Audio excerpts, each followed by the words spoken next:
Now, in the spring of 2026, America's national debt crossed a line it had never crossed before. $39 trillion. Say that number slowly and it still doesn't quite land, because numbers that size aren't built for a human brain to hold. In that same season, something quieter happened, and it got a lot less attention. The dollar's share of the world's currency reserves slipped to its lowest point since 1995, down from 72% at the start of this century to under 57% now. Central banks, one by one, quietly moving their trust somewhere else. Here's the thing nobody in Washington wants to say out loud. This has happened before, not to America, to the country that basically invented the idea of a reserve currency in the first place. Picture Amsterdam instead. Not Wall Street, not the Fed. A narrow brick house on a canal, sometime in the late 1770s. Inside, a banker is finishing a letter by candlelight. Outside, past the shutters, the masts of a few hundred merchant ships crowd the harbor, more wealth floating in one stretch of water than most kingdoms in Europe could tax in a decade. And the letter this particular banker is writing has nothing to do with any of it. It's about a country that doesn't exist yet. 13 colonies on the far side of an ocean, fighting a war almost nobody in Europe expects them to win. And this Dutch banker is quietly betting real money that they will. He isn't alone. Up and down that canal, other men are doing the same thing. Loans drafted in private. Gunpowder crated and marked as something else. Cannon shipped through a Caribbean island most people have never heard of to Armor. Evolution that will, 250 years later, become the very nation now watching its own currency slide. And here's the part that stays with me. The country lighting that fuse had absolutely no idea it was also lighting the fuse under itself. That's the story in the textbook. This is the story in the ledger. I'm Marcus Vale. If this is your first time here, this is the show where we don't go looking for the villain everyone already blames. We follow the invoice instead. I spent years reading balance sheets long before I even thought seriously about history. And the thing that eventually pulled me out of that world was noticing how often the same handful of mechanisms, debt, credit, a currency losing the world's trust, show up quietly behind the curtain of the moments we're taught to remember as accidents. Today, it's the Dutch Republic, the richest nation on earth for the better part of 2 centuries. And the strange, almost funny tragedy of how the country that invented modern finance ended up quietly financing its own replacement. Let's get into it. Let me take you back to Amsterdam sometime around 1660. If you'd wanted to find the center of the world's money at that exact moment, this is where you'd have gone. Not London, not Paris. A city of maybe 200,000 people, built on reclaimed marsh, home to more warehouses per square mile than anywhere on the planet, and to a company that, on paper, looked less like a business and more like a small nation. That company was the VOC, the Dutch East India Company, chartered in 1602 by the States General with a monopoly on trade east of Africa. It's hard to overstate what it actually became. It ran its own army. It minted its own coins.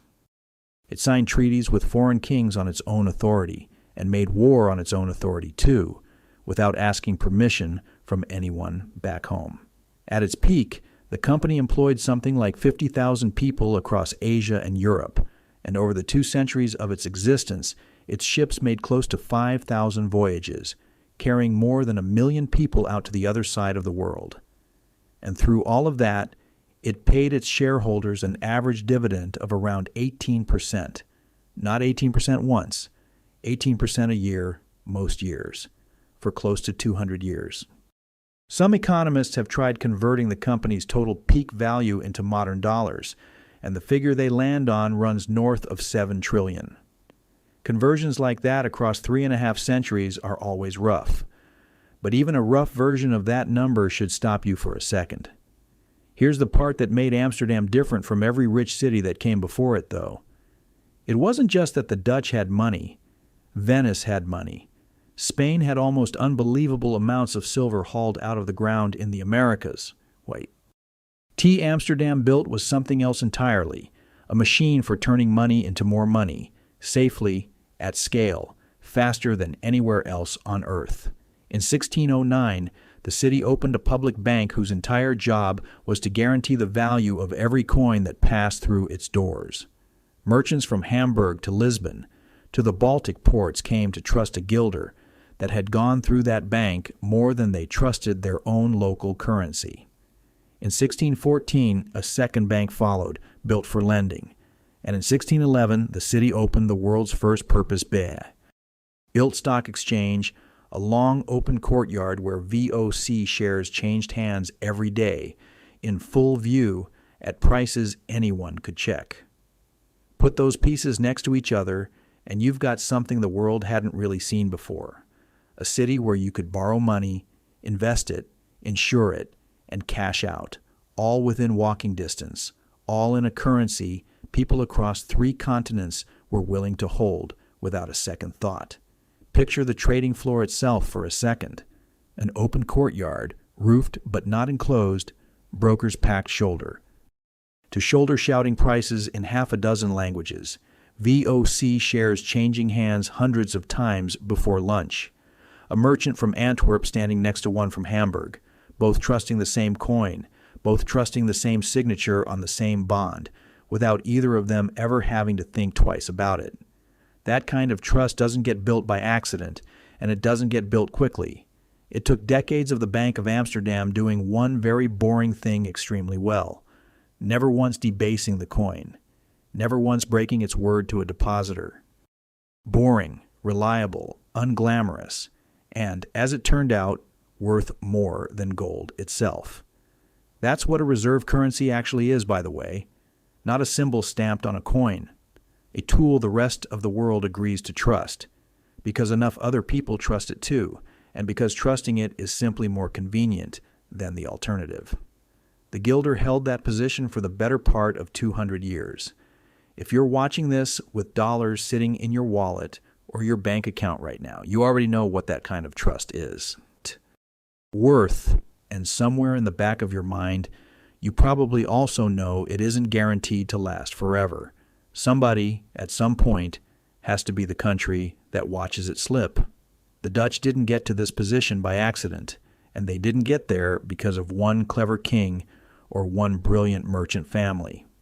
That distinction matters, because it's tempting to tell this story as a story about a handful of geniuses. It wasn't. It was a system. A small, fractious republic of merchant cities, 7 provinces that barely agreed on anything. Ing figured out how to make capital move faster and safer than any monarchy in Europe. And for a while, that turned out to be worth more than any army they could have built instead. Worth noticing, too, because it matters later, that this same fractious structure was always something of a liability wearing the costume of a strength. 7 provinces, each jealously guarding its own budget, its own military spending, its own say over foreign policy, meant the Republic could move fast on trade and painfully slowly on almost everything else. Holland alone paid for the majority of the national defense, while smaller provinces contributed a fraction of their fair share, and every decision of real consequence needed something close to unanimous agreement across all 7. That's a fine way to run a trading company. It's a considerably harder way to run a nation that eventually needs everyone rowing in the same direction, at the same time, under pressure. Here's where I'll go ahead and disagree with the version of this story you usually get in school. You're taught that empires fall because they lose wars. Rome falls to men on horseback. Spain loses its navy to England. And sure, wars happen, and wars matter enormously. But a war is almost always the last chapter of a much longer book, not the first one. The book usually starts decades earlier, quietly, in a ledger that only a handful of finance ministers ever bother reading. By the late 1600s, the Dutch Republic had reached something close to the ceiling of what its small population and small territory could physically produce. Roughly 2 million people had built the richest trading network on the planet. And once you've built the richest trading network on the planet, a strange, almost invisible question starts to creep in. What do you actually do with all that money now? That question doesn't sound dangerous. It sounds like the kind of problem everyone wishes they had. But the answer the Dutch landed on, slowly, over the following century, is the real hinge of this entire story. And it's not the answer you'd expect from the same country that had just spent 100 years building ships, taking risks, and cornering spice markets on the other side of the world. Somewhere around 1670, the money that had built this empire quietly stopped doing the one thing that had made it powerful in the first place. It stopped moving. It stopped taking risks. It started, instead, to sit. Before I go further into this, I want to be clear about something, because it's easy to hear the next part and assume I'm about to blame a class of greedy bankers for wrecking a country. That's not what this is. This isn't a conspiracy. It's an invoice. And the people who ended up paying it weren't, for the most part, the people who wrote it. Here's what actually happened. Dutch merchants had spent most of the 1600s reinvesting their profits into more ships, more trade routes, more risk. By the early 1700s, a huge share of that same money had migrated into something much quieter. Government bonds, annuities, safe, dependable interest, paid out year after year, with none of the danger of an actual voyage to the other side of the world. You can't really blame any individual family for making that choice. If you just watch 3 generations of relatives drown at sea, or lose a fortune to a bad harvest, or watch a war swallow an entire shipping fleet overnight, putting your money into a government bond paying a steady 2 to 4% starts to look less like laziness and more like plain common sense. The trouble is, what happens when an entire country makes that same perfectly reasonable choice all at once? You can actually watch this shift happen in real time, in one strange little episode from Dutch history. In the years before 1672, so much capital was sitting idle in Amsterdam, looking for somewhere safe to go, that it inflated something close to a housing bubble in the city itself. Canal house prices climbed to levels that wouldn't be matched again for a century. Then, in 1672, France invaded, and almost overnight, that same capital got pulled out of real estate and poured straight into war bonds to fund the country's defense. The housing bubble popped just as fast as it had inflated. That's the rentier turn in miniature. Money looking for safety, first in property, then in government debt, because government debt, backed by an empire that still looked unbeatable, seemed like the safest bet of all. The numbers tell the rest of the story better than I can. Holland, the wealthiest of the 7 provinces and the one carrying most of the national debt, owed around 140 million guilders by the year 1700. By the early 1800s, that figure had ballooned to something like 380 million. By the 1780s, interest payments alone were eating up as much as half of all tax revenue collected in a normal year. Some estimates put the true burden even higher, close to 70% of everything Holland's government brought in, just to service debt that had already been spent decades earlier on wars that were, by then, ancient history.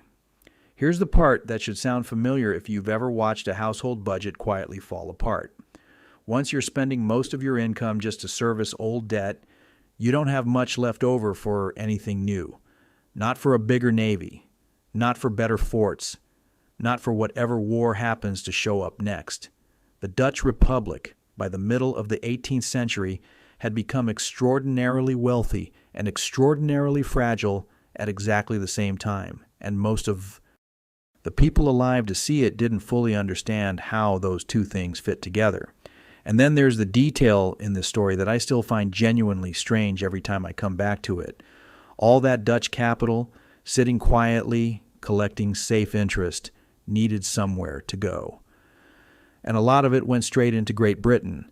Amsterdam banking houses, firms like Hope and Company, built entire fortunes brokering loans to foreign governments, and Britain was one of their biggest customers. Dutch investors bought British government bonds. They financed British infrastructure and British trade. They poured money into the very country that was, at that exact moment, building the navy and the trading empire that would eventually replace the Dutch as the dominant financial power in the world. Nobody sat down and planned this as a betrayal. It was simply where the safest, most reliable returns happened to be. The money went looking for security, and security, as it turned out, was increasingly labeled London. I don't think that was an accident of bad luck. I think it's what happens almost every time once a nation's wealth stops being tied to building things and starts being tied purely to owning paper. The paper doesn't much care whose empire it happens to be funding next. By the mid-1700s, you had a small, comfortable class in the Netherlands living almost entirely off interest income, funded by a tax system that leaned hardest on ordinary people through indirect taxes on everyday goods, on beer, on bread, on the basic cost of living.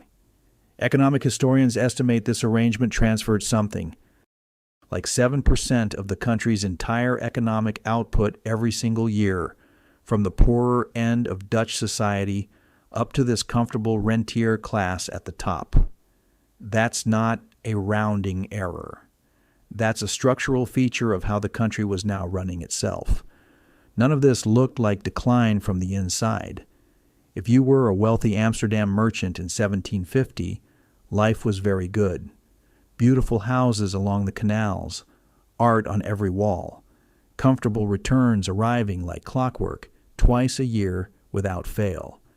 The Republic still looked front on the surface like the richest country in the world, because in a narrow sense it still was.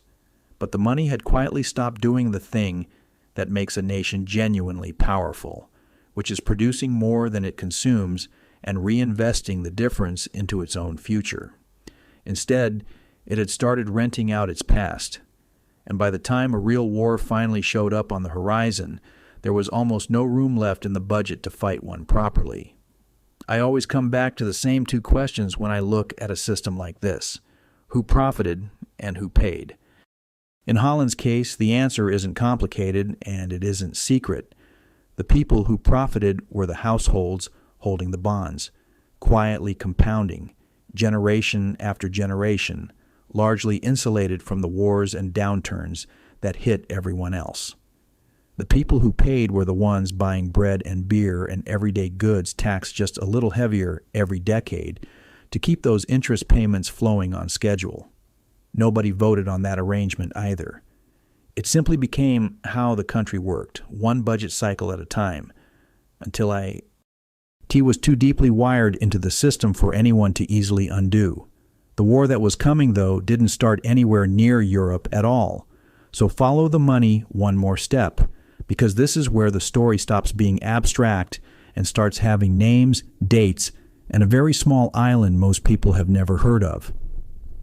By the early 1770s, a group of British colonies on the far side of the Atlantic had started making noise about independence, and the Dutch Republic officially wanted absolutely nothing to do with it. Officially, the States General declared neutrality. Officially, this was Britain's problem, and Britain's problem alone. Unofficially, Amsterdam's merchants had already made up their minds. There's a tiny island in the Caribbean called St. Eustatius, barely 8 square miles, that most people couldn't find on a map today. In the 1770s, traders nicknamed it the Golden Rock, and for good reason. Ships would arrive loaded with sugar, tobacco, and indigo from the rebelling American colonies, and leave loaded with gunpowder, muskets, and naval supplies, headed straight back to General Washington's army. In just the first 6 months of 1775 alone, roughly 4,000 barrels of gunpowder left that one small island bound for America. 4,000 barrels, funneled through a rock you could walk across in an afternoon. In November of 1776, the island's governor, a man named Johannes de Greff, ordered his fort's cannons to fire a formal salute to an arriving American ship flying the new continental flag. It was the first time any government on earth, however small, had formally saluted the flag of the United States. Picture that afternoon for a moment. A small brig called the Andrew Doria, sailing in under a flag nobody in the harbor has ever seen before, red and white stripes, a canton in the corner. No king recognizes this flag. No treaty mentions it. By every rule of European diplomacy in 1776, it isn't a flag at all, just cloth on a rebel ship. And yet, from the fort above the harbor, the cannons fire anyway. 11 guns, one after another, echoing off the warehouses of a Dutch island most maps barely bothered to label. Word of it reaches London within weeks. A governor on a rocky cay in the Caribbean has just done, unofficially, what every crowned head in Europe was still too cautious to do out loud. Britain noticed almost immediately, and Britain did not forget it.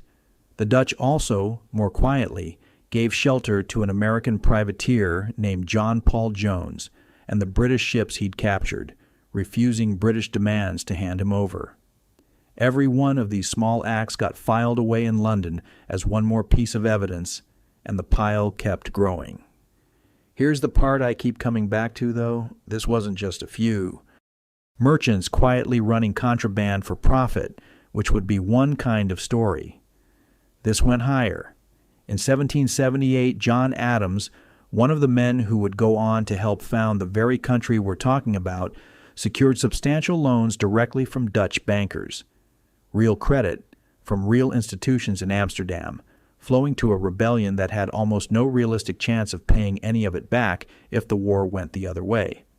If you're an American watching this, there's a piece of your own country's founding story that almost nobody teaches you in school. Your revolution wasn't just fought with muskets from Massachusetts farms. A meaningful part of it was financed, quietly, by the same city that had, a century earlier, been the undisputed capital of world finance. And then, in September of 1780, the whole arrangement got caught in about the worst possible way. Picture the scene. A merchant ship called the Mercury, out on open water, days from land, when the sails of a British frigate appear on the horizon. There's no outrunning it.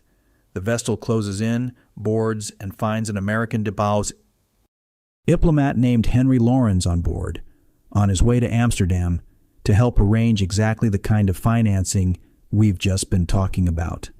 Lawrence sees the boarding party coming and does what any diplomat carrying sensitive papers would do. He tries to throw his documents overboard, weighted, meant to sink before anyone can read a word of them. The weights don't hold. British sailors haul the papers out of the water, damp but legible, and hand them up to their captain. Going through those recovered papers, British officers found something they weren't expecting. A draft treaty, unsigned, half-finished, quietly negotiated between an Amsterdam banker named Jean de Neufville and an American envoy named William Lee, with the knowledge of an Amsterdam city official named Van Berkel. It wasn't even an official Dutch government document. It was a private commercial arrangement, negotiated on the side. But to the British government, it was proof of exactly what they'd suspected all along. Amsterdam wasn't staying neutral. Amsterdam was picking a side and had been for years. Lawrence himself paid for that soggy paperwork directly. He was shipped to London, charged with high treason, and locked in the Tower of London, the only American diplomat ever held there. He'd spend more than a year inside those walls over a treaty that was never even signed. In November, Britain's ambassador delivered a formal ultimatum to the Dutch government, demanding the punishment of the officials involved and a full disavowal of the treaty. The Dutch stalled. I don't think Britain's fury here was really about one piece of paper, and I don't think the stalling helped. This was a Try watching its most reliable ally of the past century quietly bankroll the loss of its most valuable colonies and deciding it had finally seen enough. On December 20th, 1780, Britain answered. Not with another diplomat, with a declaration of war. What followed is usually called the Fourth Anglo-Dutch War, and it might be the most one-sided conflict in this entire story. The Dutch Navy in 1780 had shrunk to a fraction of its old strength, a direct side effect of decades spent prioritizing safe bonds over expensive warships. 20 zekkels, hips of the line, undermanned and underpaid against the most dominant navy on the planet. This wasn't a fair fight, and everyone involved knew it wasn't going to be one. On February 3, 1781, a British fleet under Admiral George Rodney arrived at St. Eustatius, the same tiny island that had spent 5 years quietly arming a revolution. The island's governor, that same Johannes de Graaf who'd fired the first salute back in 1776, looks out from the fort that morning and sees more than a dozen British warships filling the harbor his little colony had built its whole fortune on. There's no fleet of his own left to answer with. No time to hide the warehouses full of goods either. He surrenders before a single shot is fired. Rodney takes his time. He seizes the island's entire warehouse network, ships still loading in the harbor, warehouses stacked floor to ceiling with sugar, tobacco, and gunpowder meant for the war back on the mainland. Cargo and shipping worth somewhere around £3 million sterling in total, one of the richest single hauls of the entire war. The Golden Rock, stripped bare in a single afternoon. It's 5 years of quiet profit undone before lunch. From there, the British Navy went to work on Dutch shipping and Dutch colonies almost everywhere at once. Within a matter of weeks, roughly 200 Dutch merchant ships had been captured outright, with hundreds more trapped in foreign harbors, too afraid to sail.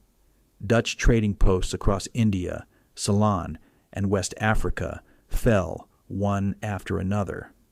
In August of 1781, the two navies finally met in open water off Dogger Bank in the North Sea, in a battle nobody really won that left both sides badly bloodied, a fitting image for a war the Dutch had already lost in every way that mattered. The Republic's merchant marine, the very thing that had built this entire empire in the first place, was being taken apart piece by piece, and there wasn't much of a navy left to stop it. The VOC, the company that had paid 18% dividends for close to 2 centuries, took the hardest hit of all. Direct wartime losses to the company are usually put at around 43 million guilders, an enormous sum for an organization already carrying debt from decades of overextension and, frankly, no shortage of internal corruption either. To keep the company running at all, its directors took out even more loans, and those loans quietly wiped out whatever net assets the VOC had left. On paper, the most successful commercial enterprise in human history was suddenly worth nothing at all. The company staggered along for another decade and a half, a shell of what it had been, before the Dutch government finally stepped in and took it over completely in 1796. Its charter was allowed to expire without renewal on the last day of 1799. 200 years, ended not with a dramatic collapse in a single afternoon, but with paperwork nobody bothered to renew. When the war finally ended in 1784, the peace terms confirmed just how far the Republic had fallen. The Dutch were forced to hand over Negapatnam, one of their key trading posts in India, to the very empire they'd spent 5 years secretly working against. They'd helped birth a new nation across one ocean and lost a piece of an old one across another in the same stretch of years. Here's the part that gets me every time I sit with this story. Somewhere around the turn of the 19th century, in the middle of this same stretch of war, revolution, and financial exhaustion, the guilder itself finally lost its position as the currency the rest of the world trusted above all others. Not overnight. Not with an announcement. It just quietly stopped being the safest place in the world to park your money, and everyone who had been holding it found out, the hard way, exactly what that costs. Amsterdam had just spent 5 years financing the birth of a brand new nation on the other side of an ocean. It had absolutely no idea it had also just signed its own death certificate. Britain, ironically, would go on to inherit the Dutch Republic's old title as the world's financial center. funded in no small part by all that Dutch capital that had spent the previous century quietly flowing into British bonds. The student, you might say, had been drawing an allowance from the teacher for years before finally taking the teacher's job outright. So here's where this whole thing loops back around to where we started. In 2025, a group of economists writing in one of the most rigorous journals in the field sat down and compared the fiscal trajectories of 3 countries across 5 centuries: the Dutch Republic and its guilder in the 1600s and 1700s, Great Britain and its pound after 1800, and the United States and its dollar since the end of the Second World War. Their finding, in plain terms, was this: reserve currency status doesn't just make a country rich. It lets that country borrow far more than it otherwise could, at far lower cost than it owed. Their wise would, right up until the moment the rest of the world stops being willing to hold that currency without asking questions. And when that moment finally arrives, the bill comes due all at once for whoever happens to be holding the bonds. That's not a conspiracy theory. That's published economics, built on the same numbers we just walked through. Now look at where America sits today: $39 trillion in national debt as of this year. 3 separate credit downgrades over the past decade and a half from every major ratings agency that exists. That slide in the dollar's share of global reserves down to under 57%, the lowest it's been in 3 decades. And quietly, in the background, central banks around the world have been buying gold at the fastest pace in decades, the same instinct that tends to show up whenever institutions start hedging their bets against a currency they've trusted for a long time. Here's where I want to be careful, though, because it's tempting to watch a video like this and walk away assuming the ending is already written. It isn't. America in 2026 is not the Dutch Republic in 1780. The scale is different. The military footprint is different. The dollar still sits at the center of a financial system that took 80 years to build, one that no other country currently has the depth, the liquidity, or the trust to replace overnight. Look at the actual candidates. The euro is still issued by individual member states rather than by one unified treasury, and that split has burned investors before. China maintains tight capital controls on its own currency, which makes it nearly impossible to move real money in or out at the scale a true reserve currency requires. Gold has made a genuine comeback in central bank vaults, but gold doesn't pay you interest and doesn't settle $1 trillion in trade invoices overnight.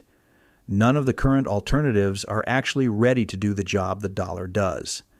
Economists have been predicting the dollar's demise for decades now, and it keeps not happening, mostly because nobody has finished building the replacement yet.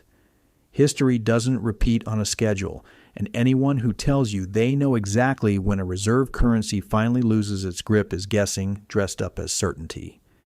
What history does show you, again and again, is the shape of the mechanism, not the date on the calendar. A nation builds real wealth by producing things and taking real risks.